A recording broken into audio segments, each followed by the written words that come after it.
Hello everyone and welcome back to our coverage of the chase card on our final day of the 2022 Open at Belton presented by Discraft, our first Silver Series stop on the Disc Golf Pro Tour for 2022. And a huge shout out, of course, to all of you tuning in, as well as a special thank you to our Patreon supporters who helped make this all possible.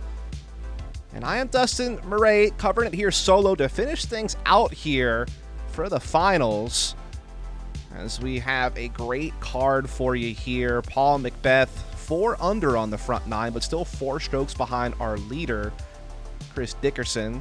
So you have Chris Clemons, Chandler Fry, and Bradley Williams not so far behind, still definitely on the leaderboard, and that tied for 5th position for several of them. Chandler Fry and Bradley Williams tied up at 8th place, so still very competitive here. As we get to hole 10, a 726-foot par 4. Once you make it about 600 feet up the fairway, you do deal with a well-guarded pin. Definitely have to have an accurate low line to get yourself up near the basket for that birdie. And again, with the windy conditions we were facing today, it was definitely making you think a little bit harder on how to stay in the fairway. Paul McBeth takes the box here for the back 9 and lands it right dead center cut. Perfect position for the approach. Looks like we're dealing with a little bit of a left to right crosswind here. Just going to push the disc a little bit, but overstable enough here from Chandler. Just needs to make sure it skips in, and yes, it will. Oh, man. Playing with fire there a little bit, but does find himself not getting burned. So you're going to see a bit more of a turnover over the center here from Bradley Williams. But again, it'll stable out well enough in time to remain in the fairway. Here we got Clemons deciding to go with the forehand this time around.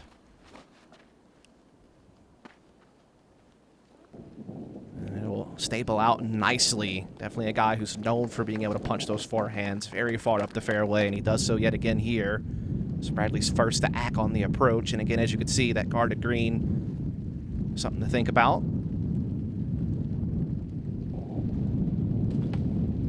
Smooth shot from Bradley. Gets a little bit caught up on the tree, but still stays within circle 1, so should have a good look at birdie. Great line out of Clemons' hand on the forehand. It's caught up in the same tree. Again, still within the circle, but I'm not sure if he's going to have to straddle out around that. Spiking hyzer here from McBeth. Finds himself short, I believe. So a little bit of a lengthier bid ahead of him as we see Chandler Fry now. This is way wide right. Really needs some good skips here to get inside the circle. And oh no, he's flirting with the deep OB. And he's fouled it. That is a tough pill to swallow for Chandler Fry. As, yeah, this is a big circle 2 putt for McBeth. Just did not have the height. Chandler trying to save par here from far away. Catches a branch. We'll have to settle for bogey. And yeah, a bit of a straddle putt here from Bradley Williams, who got tangled up in this tree.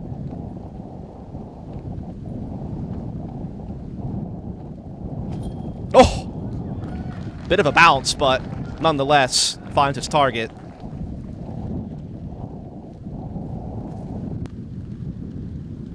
Nice birdie there for Bradley Williams.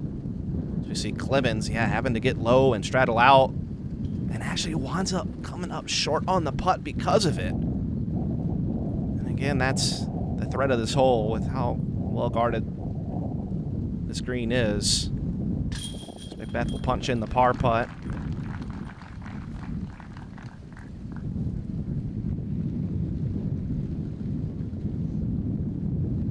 After flirting with OB off the tee, Chandler Fry dated it on the approach shot and now has to pick up the bill, and that's going to be the bogey here. As we see Chris Clemons just coming in here to try to make sure he can come up with the par save, and no problem.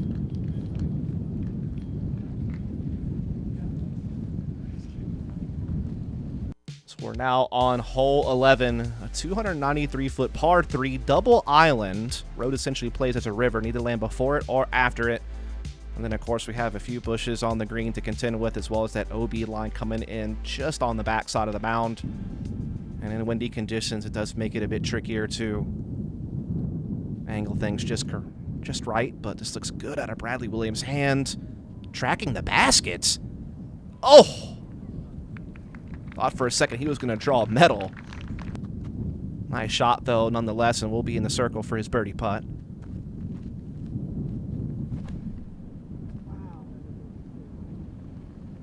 Yeah, McBeth was attacking that with something fairly overstable, and it will fade out well left.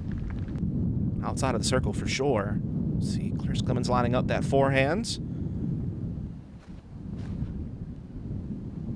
Left to right wind, but a very overstable disc, and that'll skip up there nicely. Yes, and right near the bullseye.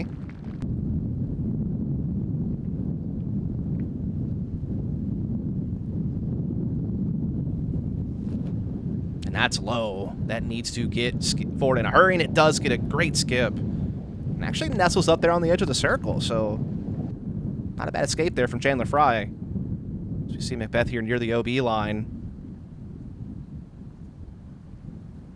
Just lays up. Doesn't really have a chance. I think he thought that left to right wind would kind of push his overstable disc a little bit more out to the center, but it kind of fought through it all and left him a really tough bid. Chandler Fry, though, not having any troubles with scoring in his own right here on hole 11. Nails another big putt. Of course, we saw him with the highlight moment on hole 9 on the front nine. If you haven't seen that yet, definitely go back and tune in. See Bradley Williams here straddling out for his birdie.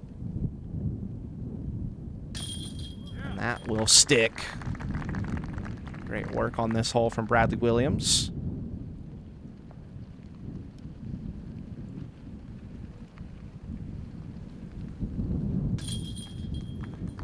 Clemons as well coming up with his birdie.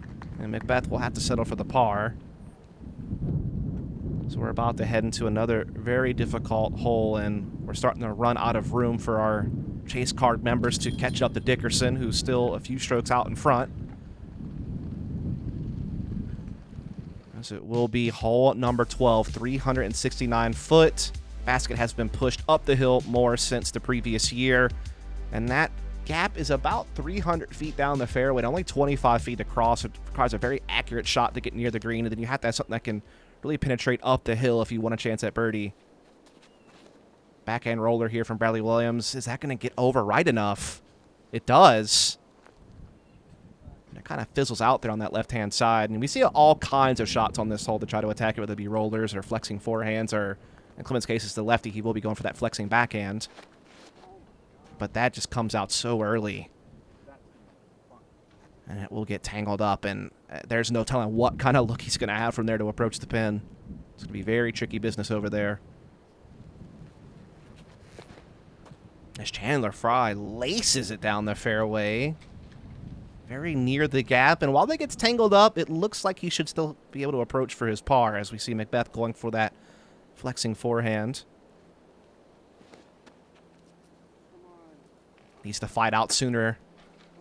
And it just does not really get out of that turn. And so he will get tangled up on that left-hand side. So a lot of troubles face our card here on hole number 12, as this did play as the fourth most difficult hole on the day.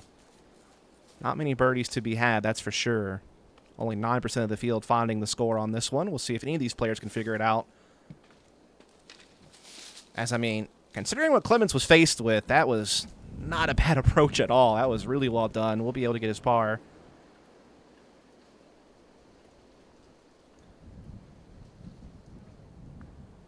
And McBeth parks it under the pin for an easy par tap in.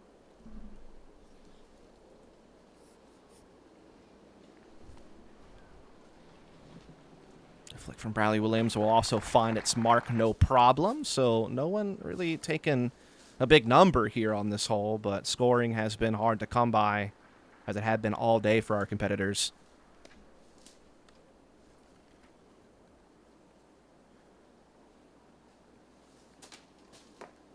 Oh, and Chandler gets caught up there right near the edge of circle one on one of the last trees he had to miss. So he's going to have to work hard for this par. But the man is just connecting putt after putt this round. Wow. Chandler has definitely been killing it on the putting green. No doubt about that, as we see Clemons come over here for his par as well.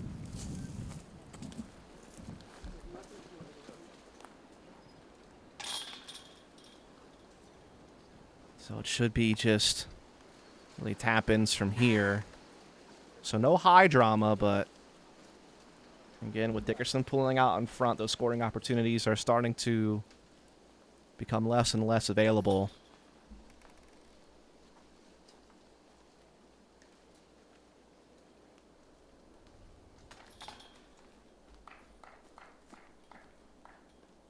As we now head into the ever-treacherous hole 13, a 399-foot par 3. This used to be a par 5 back in the day. And while the right side has been cleared out a little bit, making scrambling a bit easier if you find yourself off the fairway, attacking this green is still as difficult as ever, as it's consistently played as the most difficult hole throughout the tournament, and today is no different. A center cut shot there from Bradley Williams, but falls well short of the green. It's definitely one of those holes where par feels like a birdie. So that'll settle down on the center as well for Chris Clemons. Now we have Chandler Fry.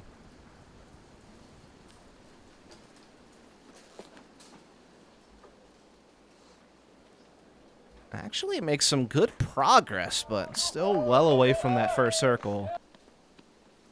And so now we get to Paul McBeth.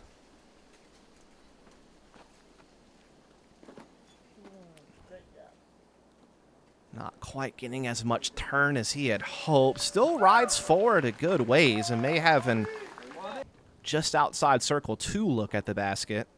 But mostly just pitching up for pars here for our chase card.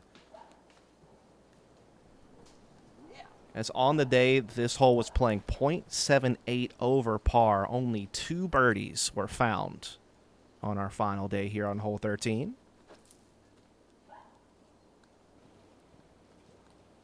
So you see Bradley Williams just pitch out there, but still has some work to do for that par.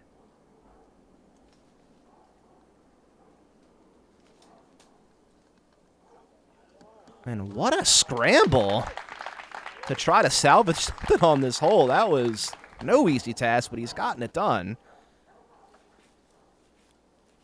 So here we have Chandler Fry. Soft turnover. Great tree catch. That puts him right near the pin.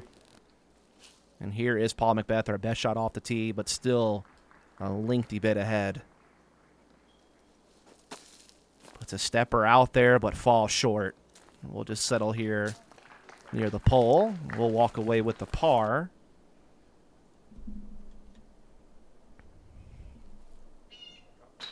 And with that miss, now Bradley Williams will have to just try to hope for a bogey.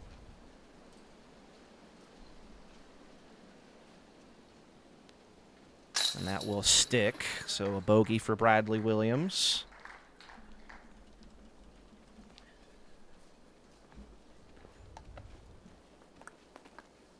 So, yeah, the only 2 birdies on the day for MPO was Ezra Aderhold and Ian Burchett.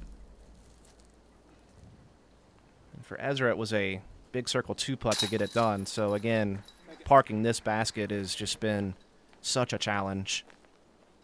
As we see our chase card tap in these final pars as we start getting ready to conclude our back 9 and ultimately the Open at Belton.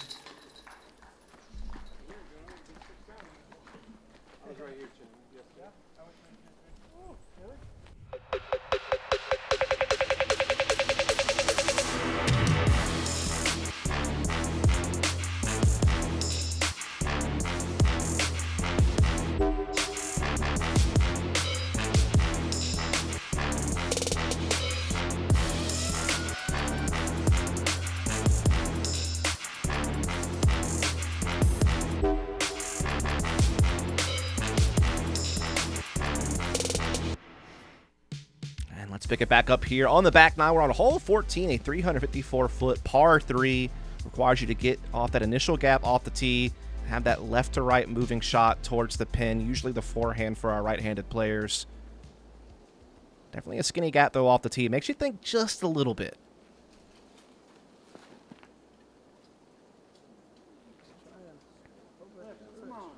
As Chandler Fry will unfortunately catch an early tree on that left-hand side of the fairway. Pretty much taking birdie off the board. McBeth catching a limb off the tee very early as well. Does still make some good progress, though, all considered. I think he's inside the circle, and thought that was going to get swacked down like it was March Madness, but it does make it up there.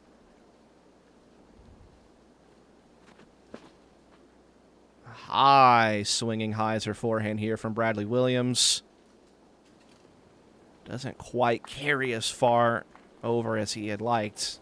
So he's going to be outside the circle.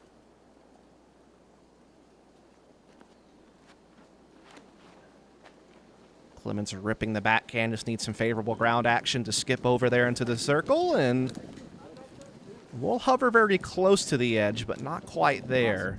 And so a lot of lengthy bids ahead for our chase card. No one really on the dance floor, so to speak. Kind of taking one there from Terry Miller with that term. Low skipper from... No way! Is this man filming a trick shot video, or is he playing a disc golf tournament? Perhaps both. I had no idea. That... Wow. I just can't believe it. I mean, what a way to get a birdie. Lay up there from Clemons, and I'm still not over that one. Seeing this footage for the first time, that was absolutely incredible.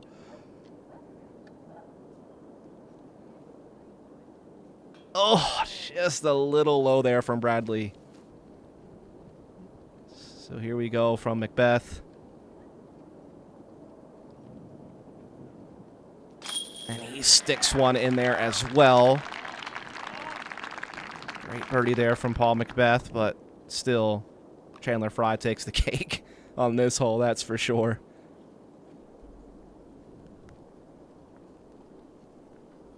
As that was a 70-foot throw-in, by the way, as we see Clemons tapping in his par. Bradley Williams will follow suit.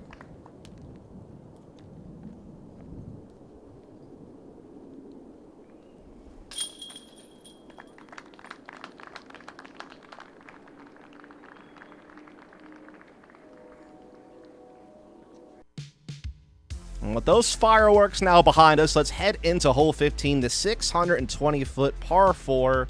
Got to make some good progress down the fairway. 25-foot gap, though, to get into the green. And again, the more left you are off the tee, the more pinched off you are on the approach. So playing more towards that right-hand side is really the goal. Nice little turnover shot here from Chandler Fry. Does get a little bit of a tough roll to the left, though. That might be pinching him off just a bit from that green access, but we'll see. As Paul McBeth now takes the tee.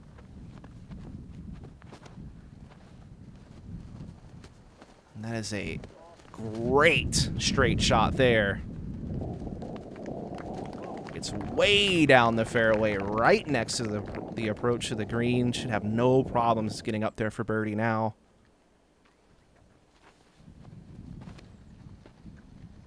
Is this a roller from Bradley Williams? Indeed it is. He's looking to get aggressive here. Heading straight for our catch cam. Burns out to the right-hand side. And we'll be just fine. Those were spectator line flags, I believe, so no threat of the OB.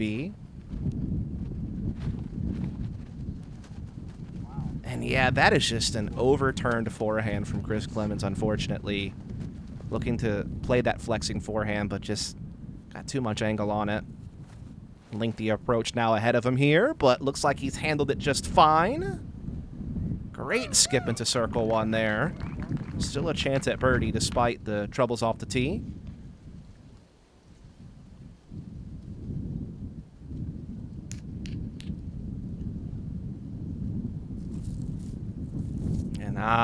Just did. Oh, actually, it punches through. I thought he was going to get caught up there, but does manage to still get just outside circle one. Here we come to Chandler Fry. I mean, we know he knows a thing or two about skip shots. Unfortunately, this hill doesn't want a part of it. Going to roll him down a bit, but still within the circle.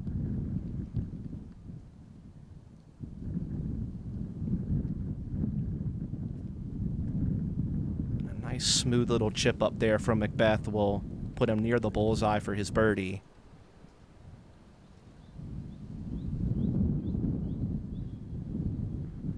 A little too much height there from Bradley Williams, so he will have to settle for par. Clemons did some great work to recover on his approach. Can he connect for the birdie?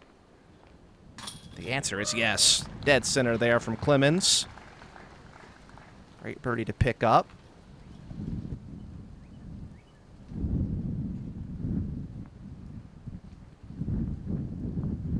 And another big putt there from Chandler Fry. This man is on one right now.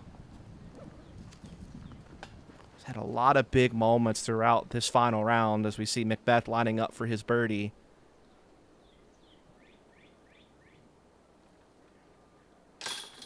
And he will find it. Nearly 55% of the field found the birdie on this hole. Played as the 17th most difficult. A full half stroke under par.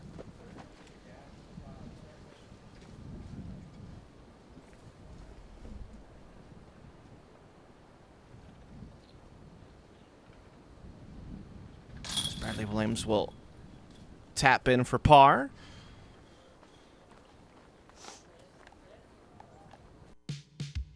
And we move on to hole 16, 235 feet, par 3. A bit of a mound, kind of guards the front side of this green, so need to manage the height correctly or get a good skip forward to get into good putting position. Uphill really the whole way, so just a narrow corridor to navigate. That just is a little early from Chandler Fry. It's caught up, and birdie seems off the table from over there, but we'll see what he's got. He's definitely made some crazy things happen already this round. Absolute butter shot there from McBeth. See, Chris Clemons changing up to the standstill forehand. And, you know, catches a tree, but not too shabby still. Should still have a putt from there. Just that great slow-turning shot and a favorable tree kick right into the bullseye there from Bradley Williams. That is well done. And not this time, Chandler. Close, but we'll have to settle for a par here. Clemons with the look, and he sticks it. Well done there.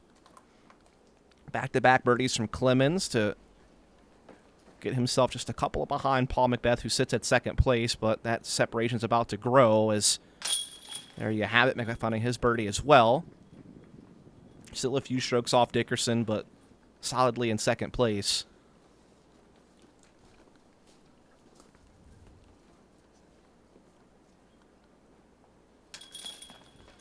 We see our card tap out with just a couple of holes left to go here for our final round.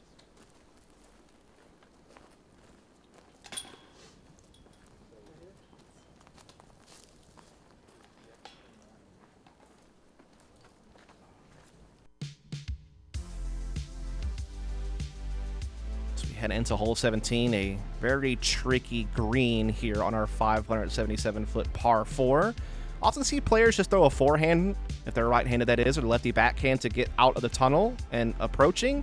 Really have to go with something very aggressive if you want to actually attack this green for eagle. Have seen it done a couple of times, though. McBeth swings out that forehand and puts himself in great position to approach for the birdie. It's worth noting at this point that Dickerson is in the clubhouse at 25 under par. So McBeth would have to do some big work to try to gain that ground as Clemons gets caught up early off the tee.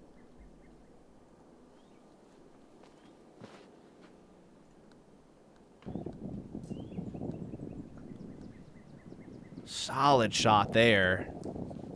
Center cut, setting him up nicely for the approach of the green as Chandler Fry will round things out. Looking for that backhand turnover. Turns into a bit of a cut roller, unfortunately. And is that going out of bounds? Oh, my goodness. You almost never really see that left OB come into play on this hole, as we see Clemons with a long approach after a turbulent tee shot. But he really does make the most of it, honestly. Does make some good progress up the fairway, but still likely just settling for par. Save for a crazy throw-in, as we do see Chandler Fry trying to salvage a par.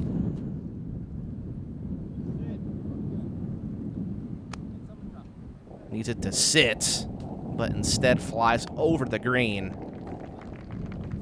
And man, getting a bogey is even going to be tricky now. So we now move over to Paul McBeth, who had a great shot off the tee. Looking to play the low skip. Does find himself just near the edge of circle one, but still a pretty tricky uphill putt from there.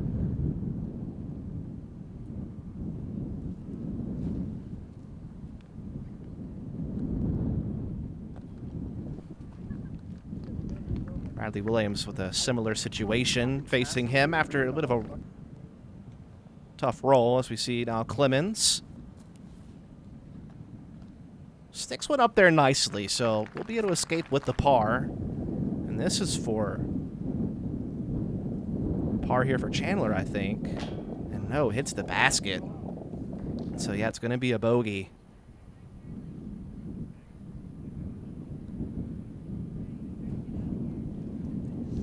As Bradley pitches up. Wants no part of this. See if McBeth wants to attack here for birdie. Definitely needs it.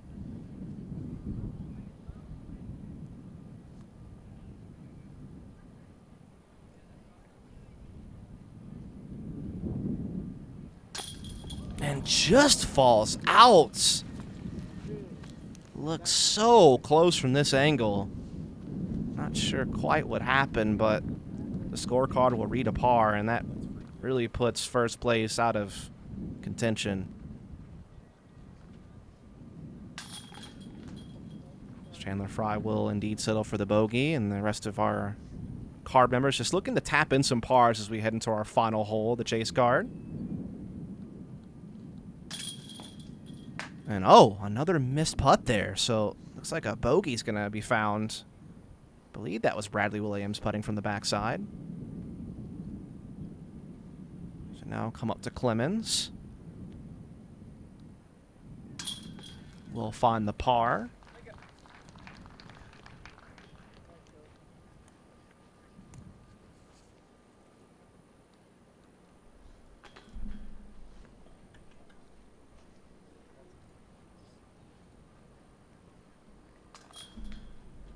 That indeed will be the bogey for Williams. McBeth finds his par, solidifying second place for the most part as we head into hole 18, the 465-foot par 3. Right-hand players are usually attacking that left-hand side of the tree line with the forehand, but you can also see the big spike hyzer. Chris Clemons usually going with that backhand up the middle. We are going to see McBeth go for that forehand.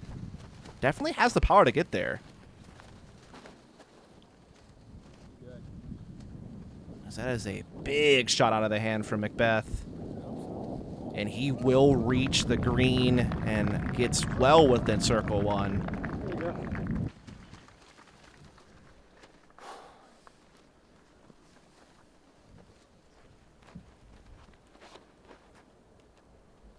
There's that flexing backhand from Chris Clemons.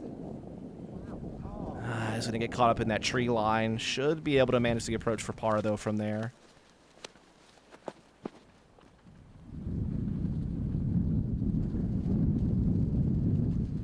Bradley Williams' forehand will also make it into the green. So now it's on Chandler Fry. What does he have in store? Just going for the backhand turnover here. Getting a good push forward. And he too will bounce into the circle. Look at that. Don't often see the majority of the card find themselves in circle 1 on this hole, so really well done. A little bit of a helping wind to get there, as we are going to see Chris Clemons chip up and actually get to roll towards the basket. So, should be able to find the par there. Nice birdie there from Bradley Williams, as this played is the second most difficult hole on the day with only 10% of the field finding the birdie. Played .26 over par. But we are watching our chase card drain birdie after birdie, as McBeth may be up next to do the same.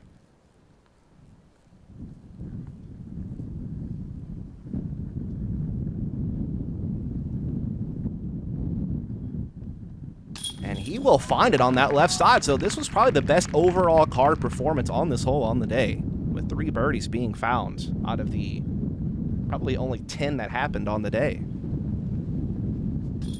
As Chris Clemons will tap in the par to finish his tournament. And that'll wrap us up here for the Open at Belton. It's been a pleasure bringing the chase card coverage over here at Gatekeeper Media as we take a look at our results. Paul McBeth, another 4 down on the back 9 to go 8 under overall in the round. And in second place, Chris Clemons finds himself in 6th, and Bradley and Chandler will tie up for 10th. Indeed, it was Dickerson taking the victory 3 strokes ahead, with Ricky Wysocki tying up with McBeth for second position, and Nico Lacastro and Kyle Klein rounding out the top 5. Again, thank you so much for tuning in. Be sure to follow up and subscribe on the channel for more content coming at you soon. Big shout out to all of you viewers, as well as all the Patreon supporters who help make this possible. Again, I am Dustin Mouret, and I had an absolute pleasure bringing you all the coverage throughout this tournament. You can follow me up at FollowDust on Twitter and Instagram, and Dustin Disc on YouTube. Hope to be back for more in the future. Until next time, catch you later.